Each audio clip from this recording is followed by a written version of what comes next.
March of this year, I had open heart. It failed, and I was at Vanderbilt before I came here because it was just too far to drive. We got transferred here. And once I got here, I was on deathbed then. At first, they told me there's nothing they could do with a single LVAD, but I'm totally on artificial heart now. Patigo, a few days right before his admission to the hospital. It's an interesting story. One of my colleagues from Vanderbilt University called us and said that they have treating a patient right now who has a true end-stage heart failure, who does need advanced heart failure therapy. And they weren't aware about access to therapies here in Memphis, and they asked if we can accept that patient to evaluate him for one of the options that they have there and we do have available here. We certainly agreed, and then I met Mr. Patigo after his discharge from Vanderbilt University.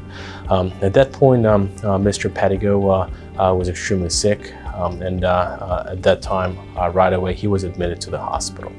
And that's the first time I started treating him. In March, I had open heart surgery, and about the 1st of April, I started going downhill pretty quick. And by the time I got here, I was really sick, and I wouldn't have made it through another night, I don't believe.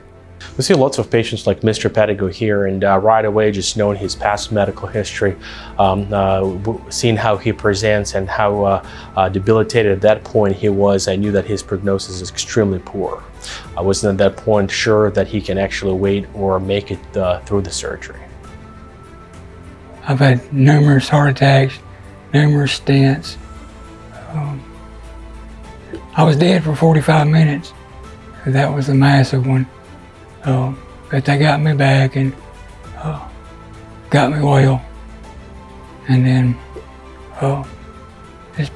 day by day, it's got worse. Well, we basically replaced his heart with 2 artificial pumps, kind of internal electric pumps. The thing is, these new pumps are quite small, and we need to create a space holder where the former heart was, so the space will be preserved for a future heart transplant procedure. That wasn't a decision right there on the spot. It's a well-calculated, a team decision. Right at that point, I realized that Mr. Patigo does need to be seen by the whole advanced heart failure team here at Baptist. And at that point, I called the whole team to his room, and that's when we started evaluating Mr. Patigo. They replaced a couple of the vessels, but it had failed.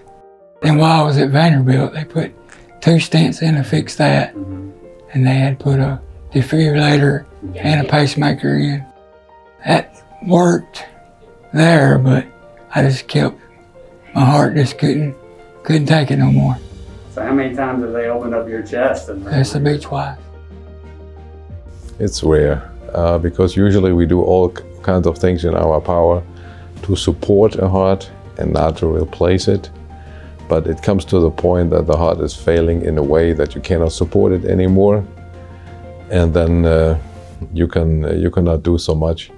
And then this is one of the ways to replace the heart. Once the team got together, and then Dr. Harrison, Dr. Struber evaluated the patient, it was agreed upon that surgery is the best and the only therapy for him that can prolong his life. So is that the battery that's attached to the... Yes, sir. It's just two monitors and batteries. So these are the batteries, is that correct? Yes, 2 batteries per bag.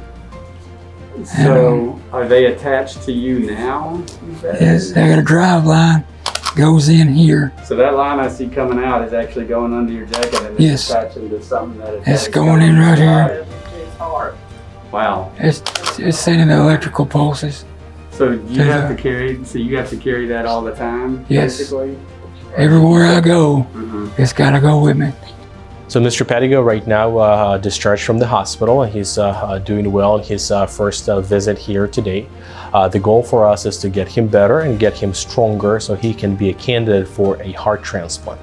And right before we saw him, we agreed with our colleagues from Vanderbilt that at that point he wasn't suitable for a heart transplant, but we're hoping that within the course of next weeks or month at the most, he will become a candidate for a heart transplant. And how you feeling? Oh, I feel great.